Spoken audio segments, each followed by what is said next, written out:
Hello बच्चों, welcome to our channel maths by D K sir.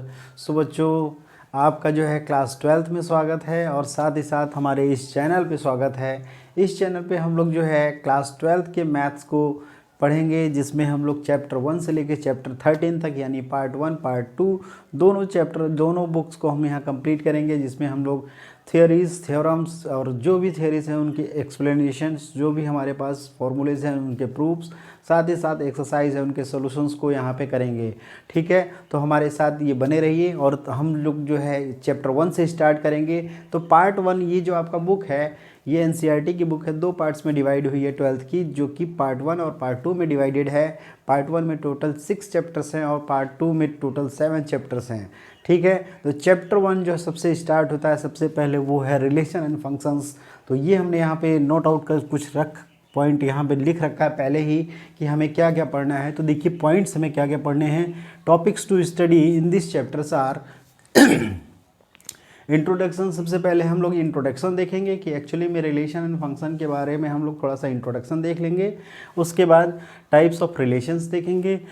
उसके बाद जो हम लोग टाइप्स ऑफ फंक्शंस देखेंगे और लास्ट में कंपोजिशन ऑफ फंक्शन देखेंगे। कंपोजिशन पे बेस्ड क्वेश्चन नहीं आते हैं, बट कंपोजिशन पे बेस्ड छोटा सा डेफिनेशन दे रखा है, क्योंकि शॉर्ट्स अगर न्यू एनसीईआरटी अगर आपके पास होगी तो आप देखेंगे कि जस्ट एक पेज में है कंपोजिशन ख़त्म कर दिया है, उसके बाद उसके कोई क्वेश्चंस वगैरह नहीं दे रखे हैं। तो यानी मेनली आपके जो है इन दोनों पे फोकस करना है, टाइप्स ऑफ रिलेशंस पे और टाइप्स ऑफ फंक्शंस पे। ओके, सो स्टार्ट करते हैं। आप जो है इंट्रोडक्शन पार्ट से सबसे पहले इंट्रोडक्शन बढ़ने से पहले कुछ चीज़ें हम लोग जो है 11th की रिवाइज करनी पड़ेगी, ताकि हम लोग जो है 12th का अच्छे से पढ़ पाएँ। 11th का रिवाइज करने के लिए बच्चों सबसे पहले आपको रिलेशन सब रिकॉल करना होगा। रिलेशन क्या बताया गया था 11th में आपको बताया गया था relation R is the subset of Cartesian product of A and B. अगर ए और बी दो सेट्स हैं, फाइनाइट सेट्स हैं, तो उनके कार्टेशियन प्रोडक्ट का कोई सबसेट ही क्या कहलाएगा, रिलेशन आर कहलाएगा। समझ में आई बात? यानी कि R is the subset of Cartesian product of A and B. If A and B, suppose that A और B दो सेट्स हैं। मान लीजिए इसके एलिमेंट्स 1,2 हैं और इसके एलिमेंट्स A, B हैं। ठीक है, तो रिलेशन R क्या कहलाएगा? According to the definition in class 11 we have already studied that the relation R is the subset of A cross B, यानी Cartesian product of A and B। तो R is the subset of A cross B, यही होता है आपका relation. यानी कि एक ऐसा relation, special type of relation जो इसका सबसेट हो, उसको हम क्या बोलेंगे? ये कोई ऐसा रिलेशन जो इसका सबसेट हो, किसका? ए क्रॉस बी का सबसेट हो, उसको हम बोलेंगे रिलेशन बोलेंगे। ठीक है, तो यहाँ देखिए सबसे पहले कार्टेशियन प्रोडक्ट आपको निकालने आता है क्या? यस, आप कार्टेशियन प्रोडक्ट बिल्कुल आराम से निकाल सकते हैं। पहले कार्टेशियन प्रोडक्ट होता क्या है?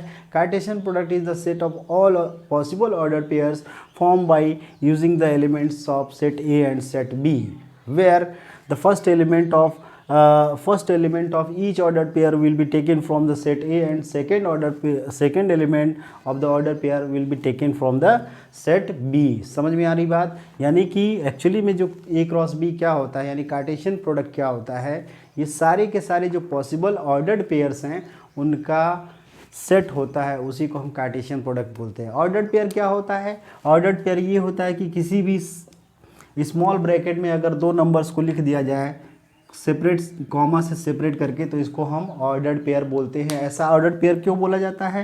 क्योंकि इसका ऑर्डर फिक्स होता है। यानी कि ए अगर पहले पोजीशन पे लिखा गया है तो वो पहले ही पोजीशन पे रहेगा, बी अगर सेकंड पोजीशन पे लिखा गया तो सेकंड पोजीशन पे ही रहेगा। ठीक है, पेयर इसलिए बोला गया है कि यहाँ के दो नंबर्स की बात हुई है। यानी कि हम ऑर्डर पेयर को कैसे डिफाइन कर सकते हैं? द टू एलिमेंट्स या two numbers written in small bracket separated by comma is known as an ordered pair. ये क्लियर हो रही बात? तो ऑर्डर पेयर का सेट बनाना है, कैसे बनेगा? अब देखिए क्या करना होगा। 1 का पेयर 1 ए के साथ बनाएंगे, 1 का पेयर बी के साथ बनाएंगे, सिमिलरली 2 का पेयर ए के साथ, 2 का पेयर बी के साथ। तो ये क्या बन जाएगा? 1 comma A, 1 comma B, 2 comma A and 2 comma B.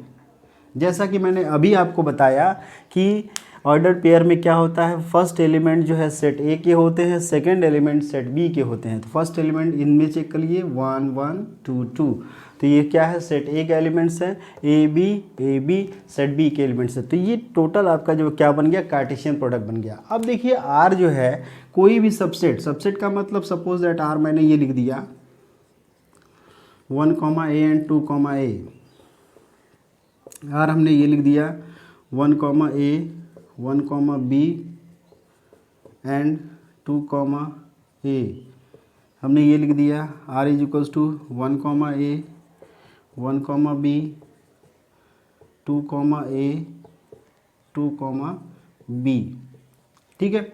और एक चीज़ हमने लिख दिया R is equals to 1 and 2 अब ज़रा ध्यान दीजिए बच्चों, ये सारी चीज़ें आप लोग जो है 11th में कर चुके हैं, बस इसका रिवीजन दिया जा रहा है यहाँ पे।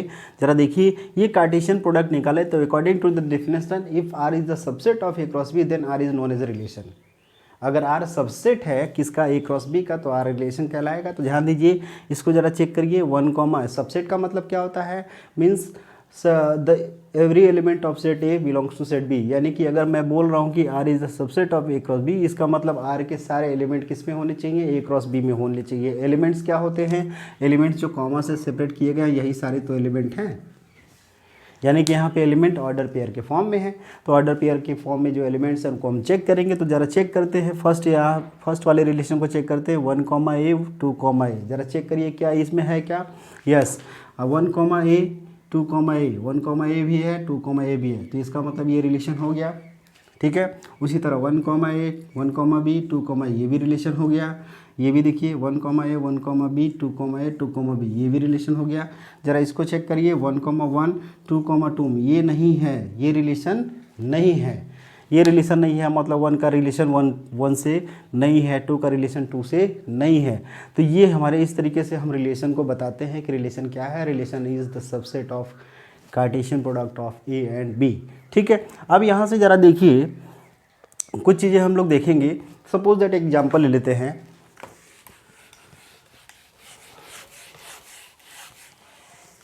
एक एग्जाम्पल लेते हैं कि लेट सेट ए क्या है, सेट ए क्या है, set of students of class 12th and set B set of students of class 11th, ठीक है। ये हमने दो सेट ले लिया ए और बी। ए और बी में हम कुछ हमारे एलिमेंट्स होंगे, let elements and also elements, let A belongs to set A and small B belongs to set B. हमने ये मान लिया कि कोई दो एलिमेंट है, जनरल एलिमेंट है, वो ए से स्मॉल ए से बिलोंग कर रहा है, स्मॉल बी कैपिटल बी से बिलोंग कर रहा है। तो रिलेशन को हम कैसे डिफाइन करेंगे, मतलब कि इस तरीके का, देखिए कई तरीके के रिलेशन बनेंगे। सो इसका मतलब हम ये लिख सकते हैं कि A comma B such that A is the brother of B. ये रिलेशन है या नहीं है, बिल्कुल है। दूसरा रिलेशन, हम इसमें कई सारे रिलेशन दिखा सकते हैं, बता सकते हैं, A comma B such that A is sister of B, okay. And third one, A comma B such that age of A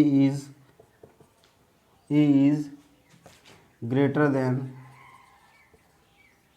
then age of B. तो इस तरीके से वेरियस एग्जांपल हम यहाँ पे देख सकते हैं। तो ये जस्ट बताने का यही है कि रिलेशन एक्चुअली में क्या है, किसी सेट का किसी दूसरे सेट के एलिमेंट से रिलेशन है, यानी सेट ए के एलिमेंट्स का रिलेशन सेट बी के एलिमेंट्स के साथ रिलेशन है, तो उसको इस फॉर्म में लिखा जा सकता है। अब देखिए यहाँ पे जो हमें पढ़ना है 12th में रिलेशन, तो रिलेशन को एक्चुअली में हम डिनोट करते हैं small A R B. A R B इसको कैसे पढ़ा जाएगा, it means A is related to B under the relation R. A is related to B, यानी इसको कैसे पढ़ेंगे, इसको पढ़ेंगे ए इज़ रिलेटेड टू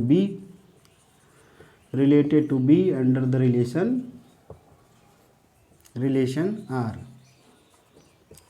ये बात क्लियर हो रही है? बिल्कुल आसान सा है, बिल्कुल सिंपल सी चीज़ है कि ये हमारे पास ऑर्डर्ड पेयर एक्चुअली में क्या डिनोट करता है, ए और बी में रिलेशन डिनोट करता है। जो ऑर्डर्ड पेयर हमें मिलता है किसी भी दो सेट्स के या सिंपली एक ही सेट का, वो उन दोनों एलिमेंट्स का रिलेशन शो करता है। सो ए और बी क्या डिनोट कर रहा है, A is related to B under the relation R, where R is क्या है, such that A is the brother of B, such that A is the sister of B, such that age of A is greater than age of B. तो इस तरीके से हम relation को define कर सकते हैं कि रिलेशन एक्चुअली में ए और बी का मतलब क्या है। ठीक है, अब जरा इसमें हम लोग कुछ रिलेशंस के और एग्जांपल हमने जो दिया था उसके अकॉर्डिंग देखते हैं कि रिलेशन कैसे कैसे होते हैं। तो यहाँ जरा देख लीजिए, अभी मैंने जो बताया आपको कि लेट सेट एक ए मान लेते हैं जिसके एलिमेंट क्या है, 1 2 3 है। ठीक है, 3 एलिमेंट है, इसका हम जो है ए क्रॉस ए जरा निकालिए आप। ए क्रॉस ए अगर निकालते हैं तो इसका क्या मिलेगा ऑर्डर पेयर, सर 1,1 मिलेगा, 1,2 मिलेगा, 1,3 मिलेगा और 2,1 2,2 2,3 एंड 3,1 3,2 3,3 मिलेगा। ये सारे के सारे ऑर्डर पेयर मिलेंगे। ठीक, अब इससे देखिए दो तरीके के रिलेशन हैं, एक है एम्प्टी रिलेशन, जरा देख लीजिए एम्प्टी रिलेशन क्या होता है, फिर इसके बाद यूनिवर्सल रिलेशन देखेंगे। एम्प्टी रिलेशन जरा देखिए क्या है,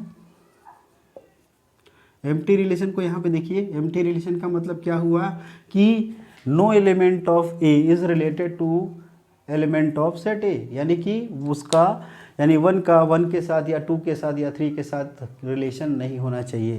तो यानी कि सपोज दैट अगर मैं यहाँ पे कोई सेट लिखता आर लिखता हूँ इस तरीके से कि 1 A and 2 B and 3 C, तो ये क्या आर ये सबसेट है, इसका मतलब R is not the subset of A cross A, so R is equals to, इसका मतलब आर क्या है यहाँ पे फाई है, यानी कि कोई भी एलिमेंट इसमें बिलोंग नहीं कर रहे हैं, मतलब ये फाई है, यानी कि हम बोलेंगे आर इज़ यानी कि phi is the subset of A cross A, यानी R is equals to phi and phi is the subset of A cross A, so this R is known as empty relation, so this R is known as empty relation, empty relation.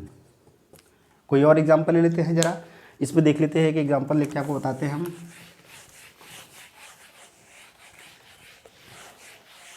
Suppose that एक set है जिसके element हैं 1 2 3 4, 1 2 3 4। अब जरा यहाँ पे एक set हम ले लेते हैं जिसमें मैंने लिखा हुआ है कि एक रिलेशन आर है, R is equals to A comma B such that A is equals to A plus B is greater than 10। जरा इसको चेक करिए, क्या ये रिजल्ट हमेशा सही होगा, क्या ऐसा रिजल्ट होगा क्या?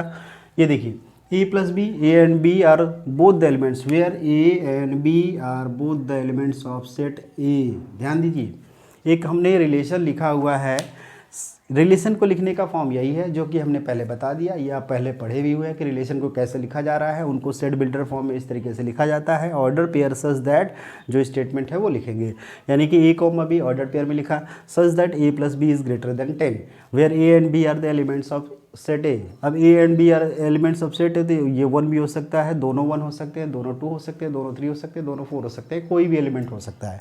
सपोज दैट 1 1 को यूज करते हैं तो 1 + 1 ग्रेटर देन 10 होगा क्या, 2 + 2 नहीं होगा, 3 + 3 4 + 4 नहीं होगा, 4 + 3 4 + 2 4, यानी कोई भी ऐसा एलिमेंट है no order pair belongs to, यानी कि आर इज इक्वल्स टू यहाँ पे क्या मिल रहा है 5 मिल रहा है, सो 5 is the subset of A cross ए।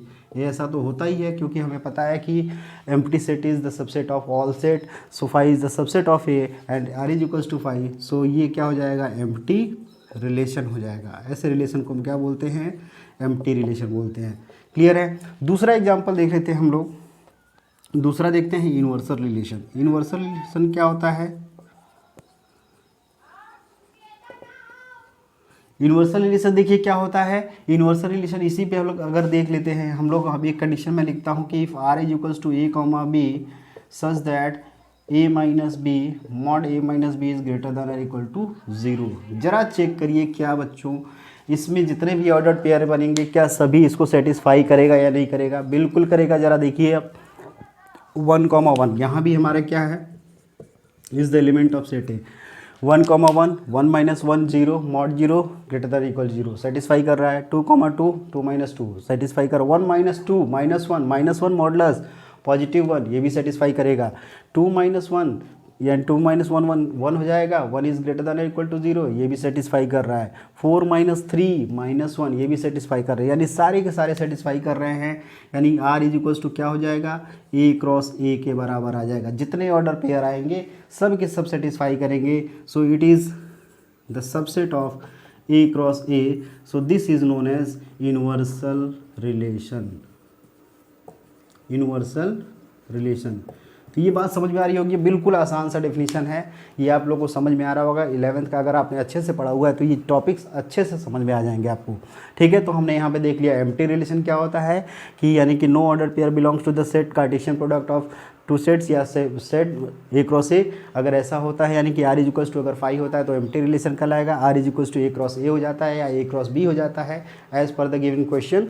अगर वैसा हो जाता है तो वो क्या कहलाता है, यूनिवर्सल रिलेशन कहलाता है। आगे बढ़ते हैं हम लोग, जो इस क्लास में हमें टाइप्स ऑफ रिलेशंस पढ़ने हैं तो उनको देखते हैं। यानी हमने दो तरह के रिलेशन देख लिया, एम्प्टी रिलेशन, यूनिवर्सल रिलेशन। अब देखते हैं हम लोग जो है इक्विवेलेंस रिलेशन देखते हैं। पहले उसके पहले हम लोग कुछ देखेंगे टाइप्स ऑफ रिलेशंस में, टाइप्स ऑफ रिलेशंस, जिसमें हम लोग फर्स्ट देखेंगे रिफ्लेक्सिव रिलेशन। रिफ्लेक्सिव का देखिए बच्चों मतलब क्या होता है, रिफ्लेक्सिव रिलेशन। ठीक, ये देखिए बहुत इंपॉर्टेंट है। ये तीन जो अभी बताया जाएगा, reflexive relation, symmetric relation and transitive relation, ये तीनों केसेस बहुत इंपॉर्टेंट है to prove any relation to be an equivalence relation. अभी हम लोग पढ़ेंगे कि इक्विवेलेंस रिलेशन क्या होता है, पहले इन तीनों को पढ़ लेते हैं फिर उसके बाद पढ़ेंगे। रिफ्लेक्सिव रिलेशन का मतलब क्या है। अब अगर मैं कहता हूँ let consider set A, let a set capital A, एक सेट हमने ए ले लिया है, ठीक है। अब यहाँ से हमने अगर एज्यूम कर लिया if A, belongs to R, for every A belongs to set A, then R is reflexive. ये बात ज़रा समझिए, इसको समझना बहुत इंपॉर्टेंट है। ये सिंबल क्या बताया, जैसे अभी ये सिंबल का मतलब होता है फॉर एवरी, इस सिंबल का मतलब होता है फॉर एवरी या फॉर ऑल या फॉर ऑल, ठीक है, इस सिंबल का मतलब होता है। अब यहाँ पे देखिए if A, belongs to R, यानी कोई भी अगर R दे रखा है उस रिलेशन में, यानी R एक्चुअली में है क्या, ऑर्डर पेयर का सेट है। उस ऑर्डर पेयर के सेट में अगर ये वाला ऑर्डर पेयर यहाँ पे मिल रहा है for every A belongs to A, यानी A जो A में बिलोंग कर रहा है, कैपिटल A में बिलोंग कर रहा है, सभी के लिए अगर ये ऑर्डर पेयर बिलोंग करता है यानी कि उसमें एग्जिस्ट करता है, तो वो हमारा रिलेशन कैसा कहलाएगा, रिफ्लेक्सिव कहलाएगा। सपोज दैट एक एग्जांपल ले लेते हैं, let A is equals to 1,2, ये हमने ले लिया, ठीक है। A क्रॉस A क्या बनेगा जरा चेक करिए, A का A पे ही रिलेशन चेक करते हैं हम लोग। 1,1 1,2 2,1 एंड 2,2, ठीक है।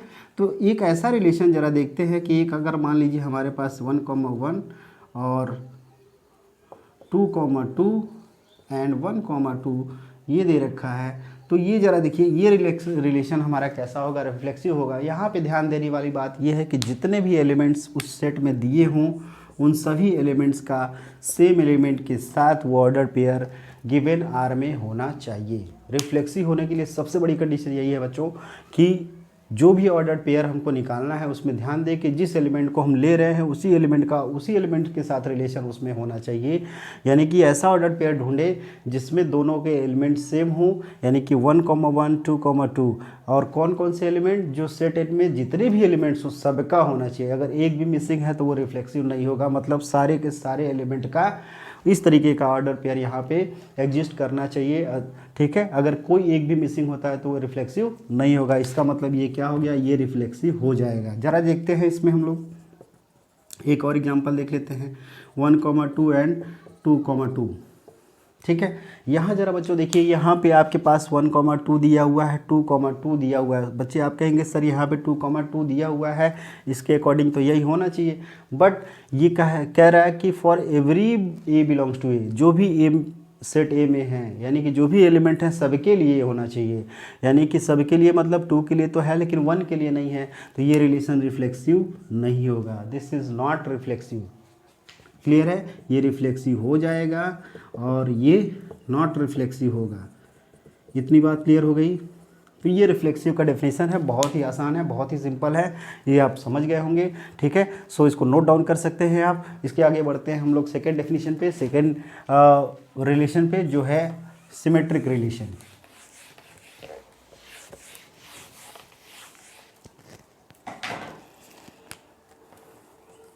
Symmetric relation. अब देखिए बच्चों, सिमेट्रिक रिलेशन क्या है। जैसा कि मिरर इमेज आप समझते हो कि कोई सिमेट्रिकल होता है, यानी कि अगर ये जो है ऑब्जेक्ट सेम ऐसे दिख रहा है तो इसको सिमेट्रिकल बोलते हैं ना। तो सिमेट्री आपने पढ़ा होगा, छोटे क्लासेस में पढ़ा होगा मैथ में, तो उसी तरीके का है। तो यहाँ पे देखिए इसकी डेफिनेशन क्या है। If A comma B belongs to R implies that b comma a belongs to R for every a comma b belongs to set A, then R is symmetric। बहुत ही सुंदर सा डेफिनेशन है, बहुत ही सिंपल सा definition है। इसमें बोल रहा है कि एक ऐसा ordered pair a comma b जो R में है, if a comma b belongs to R, यानी कि अगर a कॉमा b आर में बिलोंग कर रहा है, इम्प्लाइज दैट, यानी कि हमें चेक करना है कि क्या बी कॉमा ए वहाँ पे एग्जिस्ट कर रहा है नहीं, टू चेक द सिमेट्रिसिटी। यानी कि अगर ऐसा बिलोंग कर रहा है तो बी कॉमा ए अगर आर में बिलोंग करता है, for every A B belongs to 8, जहाँ ए और बी क्या है, सेट ए के एलिमेंट्स हैं, तो ऐसा रिलेशन क्या कहलाएगा, सिमेट्रिक कहलाएगा। अगर ऐसा नहीं फॉलो होता है तो इसका मतलब सिमेट्रिक नहीं होगा। पिछला वाला एग्जाम्पल फिर से देख लेते हैं हम लोग। हमने सेट लिया था कि 1,2 लिया, कार्टेशियन प्रोडक्ट क्या निकला था हमारे पास, निकला 1,1, 1,2, 2,1 एंड 2,2, ये निकला। अब यहाँ पे आर रिलेशन हमने लिखा 1,1, 1,2 एंड 2,2, ये लिखा था। और दूसरा हमने लिखा R is equals to 1,2 and 2,2। एक और रिलेशन ज़रा लिख लेते हैं हम लोग, R is equals to 1,2 and 2,1। जरा चेक करते हैं तीनों रिलेशंस के लिए कि कौन सा रिलेशन सिमेट्रिक होगा, और होगा तो कैसे होगा, नहीं होगा तो कैसे होगा। ठीक है, ज़रा देखिए यहाँ पे हमें चेक करना है A comma B, A comma B यहाँ चेक करिए, A comma B belongs to R है, ठीक है। ए कॉमा बी मतलब बी कॉमा ए, 1,1, 1,1, ठीक है, सही है। यहाँ चेक करिए, अगर 1,2 बिलोंग्स टू आर है, 1,2 बिलोंग्स टू आर है, तो इसका यहाँ पे अपोजिट यानी कि 2,1 बिलोंग्स टू आर होना चाहिए, बट ये नॉट बिलोंग्स टू आर है, तो इसका मतलब ये क्या हो जाएगा, नॉट सिमेट्रिक हो जाएगा, ये सिमेट्रिक नहीं होगा। ठीक है, दूसरी चीज़ सेकंड इसमें देखते हैं 1,2, ये देखते ही पता चल गया 1,2 है, 1,2 तो बिलोंग कर रहा है, बस 2,1 नॉट बिलोंग्स टू आर है, मतलब ये भी नॉट सिमेट्रिक हो जाएगा। तो हमेशा ध्यान दीजिए कि जो एलिमेंट यहाँ पे दिया हुआ है, आर में दिया हुआ है सिमेट्रिसिटी के लिए, जो आर में दिया हुआ है उसी के बेस पे हमको चेक करना होता है। जैसे कि 1,2 दिया है तो उसका मिरर इमेज यानी सिमेट्रिक क्या होगा, 2,1 होना चाहिए। 1,1 है तो 1,1 है ही, 2,1 2,2 है तो 2,2 है ही, उसी तरह 1,2 है तो 2,1 होना चाहिए। लास्ट वाले में देखिए 1,2 है तो इसका सिमेट्रिक 2,1, यानी कि 1,2 बिलोंग्स टू आर, तो 2,1 चेक करिए, ये भी बिलोंग्स टू आर, मतलब दोनों सेटिस्फाई कर रहा है। इसका मतलब ये रिलेशन कैसा हो जाएगा, ये रिलेशन हमारा सिमेट्रिक हो जाएगा। तो बच्चों इस तरीके से आपको चेक करना है कि कोई भी रिलेशन कैसे सिमेट्रिक हो रहा है। बाकी हम लोग जो है ये सिंपली डेफिनेशन है, इसके बाद जब हम क्वेश्चंस करेंगे तो क्वेश्चंस में सारी चीज़ें बिल्कुल एकदम बिल्कुल वो सारी चीज़ें क्लियर हो जाएंगी, एकदम बिल्कुल क्लियर हो जाएंगी, कैसे किसी रिलेशन को सिमेट्रिक प्रूव करना है, कैसे किसी रिलेशन को रिफ्लेक्सिव प्रूव करना है। ठीक है, सो इसको नोट डाउन कर लीजिए। इसके बाद हम लोग बढ़ते हैं थर्ड रिलेशन पे, जो कि है transitive relation.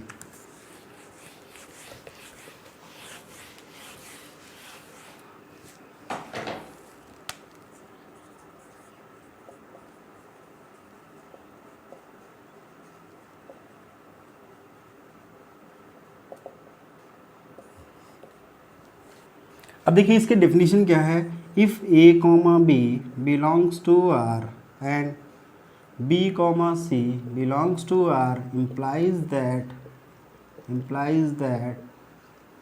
a comma c belongs to R for every a b c belongs to set A, then R is transitive. R is transitive. Simple सी बात ये बोला है कि अगर किसी सेट ए के 3 एलिमेंट हैं ए बी सी, तो ए और बी का ऑर्डर पेयर ऐसा उसमें दिया हो, बी और सी का ऑर्डर पेयर उसमें दे रखा हो, तब तीसरा चेक करना है कि ए और सी का ऑर्डर पेयर उसमें है या नहीं। अगर होता है then it will be transitive, अगर नहीं होता है then it will not transitive. ठीक है, एग्जाम्पल ले लेते हैं, वही वाला एग्जाम्पल 1,2, एक सेट हमने ले लिया 1,2। इस सेट का कार्टेशियन प्रोडक्ट क्या बनेगा, सेल्फ रिलेशन यहाँ पे देखेंगे 1,1, 1,2, 2,1, 2,2, इस तरीके से ये रिलेशन बन रहा है। आर एग्जाम्पल हमने ले लिया है, एक हमने ले लिया 1,1, 2,2, ठीक है, और एक एग्जाम्पल ले लिया हमने 1,2, 2,1 एंड 1,1, और एक एग्जाम्पल ले लिया हमने 1,2 एंड 2,1। ठीक है, अब जरा तीनों को हम बारी बारी से चेक करते हैं। तो इसका डेफिनेशन क्या कह रहा है बच्चों, इसका डेफिनेशन कह रहा है कि ए कॉमा बी, ए और बी दो एलिमेंट्स हैं, उनका ऑर्डर पेयर आर में है। ए और बी दो एलिमेंट्स हैं, उनका ऑर्डर पेयर आर में है, इसका मतलब उनके बीच में रिलेशन यहाँ पे आर में एग्जिस्ट कर रहा है। साथ ही साथ वी और सी के बीच में भी वो रिलेशन, सेम रिलेशन एग्जिस्ट कर रहा है। तो आपको पता करना है ए और सी के बीच में सेम रिलेशन एग्जिस्ट कर रहा है या नहीं। अगर कर रहा होगा then it will be transitive, अगर नहीं तो then it will not transitive. Okay, तो यहाँ चेक करिए 1,1, 1 का 1 के साथ रिलेशन है, ठीक है, तो 1 के बाद और कोई एलिमेंट दिया है क्या, नहीं दिया है। 2 का 2 के रिलेशन है, यानी कि अच्छा यहाँ पे ज़रा नोट करिए आप लोग की स्पेशल केस ट्रांजिटिविटी का है कि if only A comma B belongs to R given then R is always transitive. ये हमेशा क्या होता है, ट्रांजिटिव होता है, बिकॉज यहाँ पे आगे वाली कुछ बात बोली ही नहीं गई है। ए कॉमा बी मतलब वो हम अपने से एज्यूम कर सकते हैं कि ये दो ही एलिमेंट 2 बार लिखे हुए हो, 3 बार ही लिखे गए हो, तो 1,1, 1,1, 1,1 तो हम अपने से बना सकते हैं। सो दैट्स वाई ये स्पेशल केस के अंतर्गत आ जाता है, जिसमें हम बोलते हैं कि if only A comma B belongs to R, ऐसा गिवन है किसी आर में, तो वो ऑलवेज ट्रांजिटिव होगा। तो ज़रा देखिए यहाँ पे ए कॉमा बी तो दिया है, बट बी कॉमा सी नहीं दिया है, यानी कि नॉट ट्रांजिटिव होने के लिए हमारे पास केवल एक केस है कि ए कॉमा बी और बी कॉमा सी दिया हो तो ए कॉमा सी नहीं होगा, तब वो नॉट ट्रांजिटिव होगा। लेकिन ट्रांजिटिव होने के लिए हमारे पास 2 केसेस हैं। फर्स्ट, ये if only A comma B अगर दे रखा है तब वो ट्रांजिटिव होगा, और दूसरी चीज़ ए कॉमा बी गिवन है, बी कॉमा सी गिवन है, तो ए कॉमा सी भी अगर होता है तब वो ट्रांजिटिव होगा। यानी ट्रांजिटिव के लिए 2 केसेस, नॉट ट्रांजिटिव के लिए सिंपली एक केस। तो ठीक है, तो इसके अकॉर्डिंग ये क्या हो जाएगा, ये ट्रांजिटिव हो जाएगा। क्लियर है। दूसरा चीज़ देखते हैं 1,2, 2,1 एंड 1,1। ये ज़रा देखिए आप, ए कॉमा बी फिर बी कॉमा सी है ना, 1,2 तो सेकेंड 2,1 बी कॉमा सी बन रहा है कि नहीं, तो इसका देखिए रिलेशन है 1,1, यस। अब जरा इसको देखिए 2,1, 1,1, 2,1 यही दे रखा है, ये बन ही गया 1,1, 1,2, 1,2 यही दे रखा है, यानी तीनों एलिमेंट के लिए सेटिस्फाई कर रहा है। तो ये रिलेशन कैसा हो जाएगा, ट्रांजिटिव हो जाएगा। ध्यान दीजिए। थर्ड वाले में देखते हैं 1,2, 2,1 तो दे रखा है, यानी ए कॉमा बी, बी कॉमा सी दिया है, बट ए कॉमा सी नहीं दिया है, इसका मतलब ये नॉट ट्रांजिटिव है। तो यानी कि इसका मतलब हमें पता चला कि if A comma B given and B comma C given, if A comma C is not given then that is not transitive. Is it clear, समझ में आई बात। तो इस तरीके से हम किसी भी रिलेशन को ट्रांजिटिव प्रूफ करेंगे। ठीक है। नॉट ट्रांजिटिव के लिए सिंपली एक केस, ए कॉमा सी अगर नहीं होगा तो नॉट ट्रांजिटिव। ट्रांजिटिव होने के लिए दो केसेस, केवल ए कॉमा बी बिलोंग्स कर रहा है तो ट्रांजिटिव होगा ही होगा। साथ ही साथ ए कॉमा बी कॉमा सी अगर दे रखा है तो ए कॉमा सी होगा तो वो ट्रांजिटिव होगा। तो इस तरीके से ये ट्रांजिटिव रिलेशन का भी डेफिनेशन यहाँ से कंप्लीट हो चुका है। So please pause the video and note it down. उसके बाद देखते हैं equivalence relation.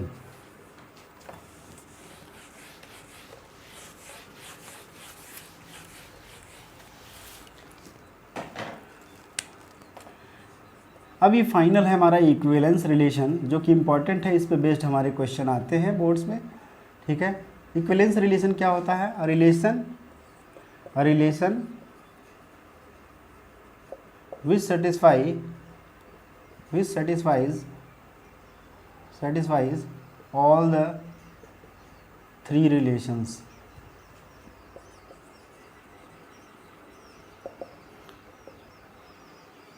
Reflexive, symmetric and transitive। यानी कि एक ऐसा relation, a relation is known as an equivalence relation।